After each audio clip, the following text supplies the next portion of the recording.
We are in the last 3 hours of October 10th, 2010. 10, 10, 10. And if I preach long enough, it will be 10, 10, 10, 10, 10.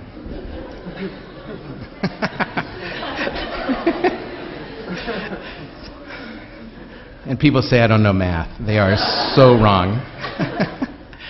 As serendipitous as that unique and playful combination of letters is, 10, 10, 10, even maybe 10, 10, 10, 10, 10, it occasioned today lots of serious and playful activities across the planet. One of those activities was a video campaign I'm sure you've probably heard about. It's called One Day on Earth. People from all over the world are videotaping today a very ordinary day in their lives. Maybe, as some here, perhaps this day was filled with things like cleaning or organizing your room or your apartments or your homes, watching a little bit TV, playing some video games, cooking dinner, driving some highways, a little hungover maybe. Not while you're driving, I hope. A long walk somewhere outside today, checking your email, studying some, reading a good book.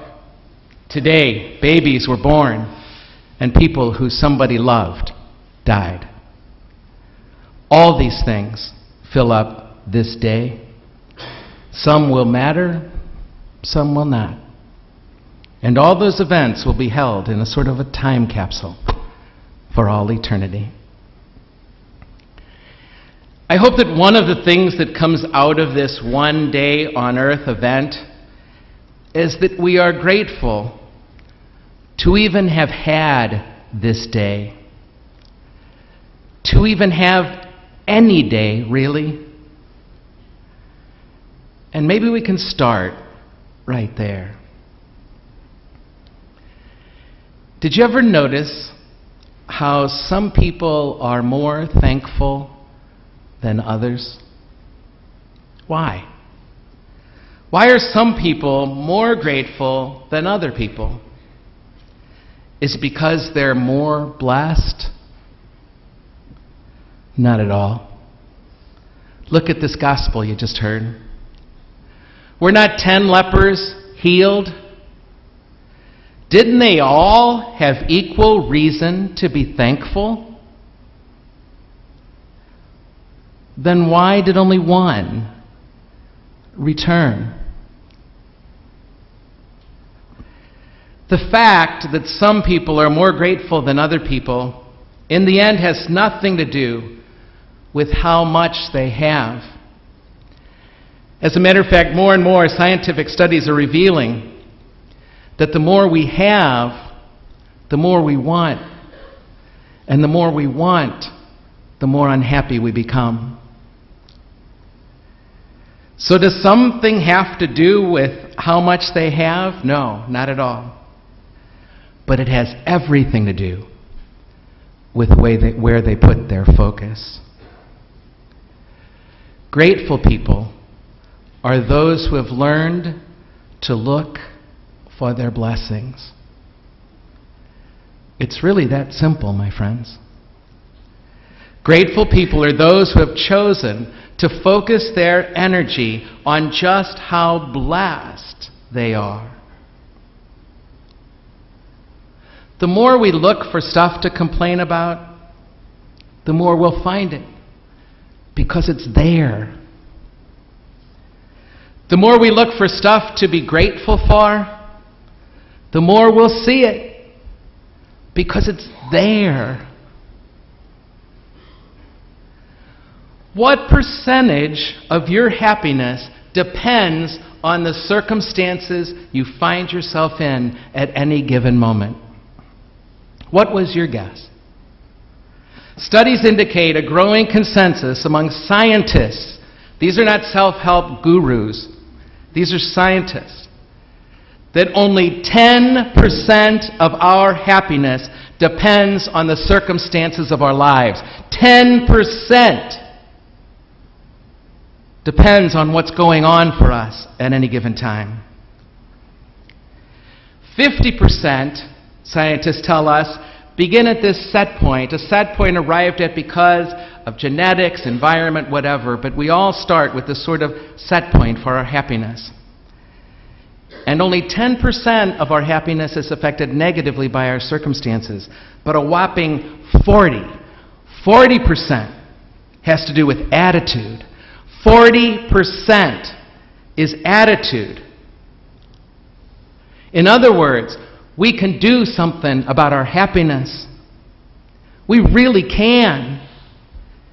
If only 10% is the bad stuff that happens to us, and 40% is our attitude, we can do something about this. And I'd bet you would agree with me that the most grateful people you know are also the happiest people you know. Certainly our lives are imperfect, and our world is imperfect. But being grateful is not about everything being just the way I want it to be. It is choosing to see what is good, what is gift, in the midst of the imperfections of my life and the imperfections of my world. When we are hurt, when authority disappoints, when we are upset or things don't go our way, we so quickly forget all the ways we are loved and all the ways we are just so blessed. We forget how much and how well that person that just hurt us or just disappointed us so really, how much that person loved us over the years before that last upset, as big as it was. And so it might sound so corny, but it's just so true. One of the best ways to become a grateful person, perhaps the only way to become a truly grateful person, is to practice gratitude. To practice gratitude. One of the practices that works for me is to wake up in the morning. And the first thing I do every morning, I just climb out of bed and go do it, is I pull up the shades to the windows in my room. And I say, as I look out at the world for the very first time, and I say it out loud, thank God I sleep alone. Morning, Lord. Thanks for the gift of new life today. And then in my morning sit with a cup of coffee or my morning jog, I think of a litany of what or who I am truly most grateful for. And I got to tell you, it becomes so easy, almost natural to me, as natural as breathing, to spend time thanking God at the beginning and at the end of my day.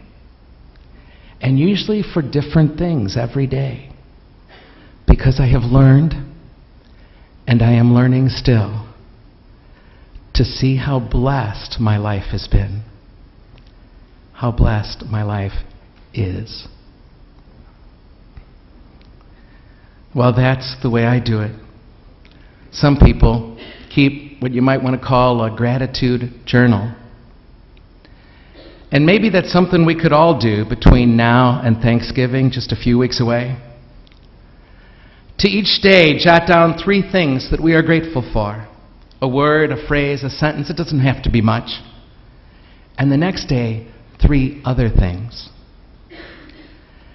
I find myself giving this as a penance, actually, so many times after the sacrament of reconciliation, because I am utterly convinced that a lack of gratitude is at the heart of what ails us. However we do it, gratitude is something you and I could all practice. Indeed, we must. I went for a walk just the other day with one of our young alums from the CSC in WashU. He's a CEO now of a growing company. He had just gone through a real dark time. Depressed, even. Everything became a burden to him, and it was just one problem after another. He decided that he couldn't live like this anymore, that it was time to change things up a bit, and it was time to become more grateful for all he had and for all he could do with his life. It changed everything for him, and that darkness lifted. It lifted mightily. His comment as we walk, "Gary, the first thing I lost was my gratitude. It's just so easy for me to lose my gratitude."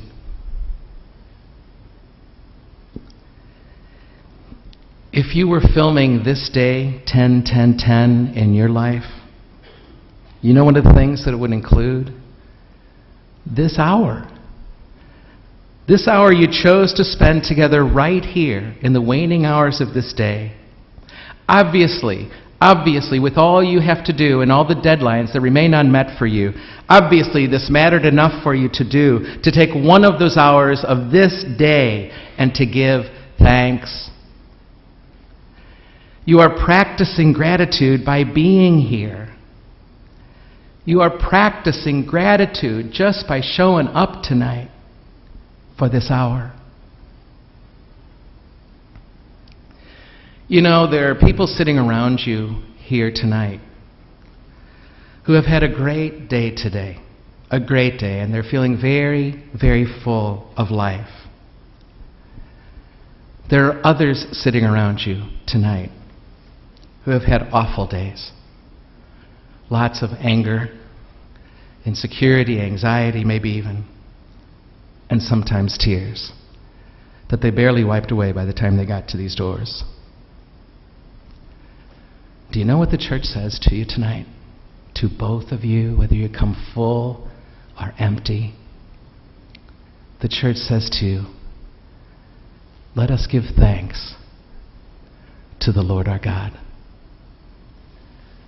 And you will respond, it is right to give God thanks and praise. And then the church will begin its greatest prayer with just these words. Father, all-powerful, ever-living, we do well. In other words, it is good for us. We do well always and everywhere to give you thanks.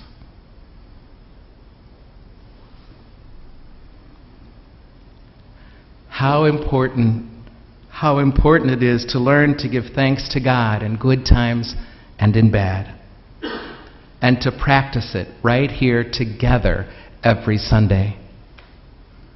For still and always still, on any given day, no matter the circumstances, there are reasons to be grateful. I know this. To practice gratitude changes us.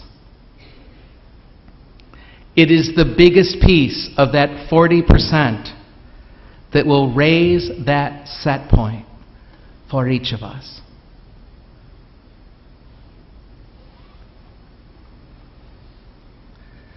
The truth is, on 10-10-10, at even 10-10, or always and everywhere, you and I, are blessed beyond anything we could earn or imagine. Some of us will always be focusing on something to complain about. But there are others. There are others here who will practice gratitude. We will know them their happiness.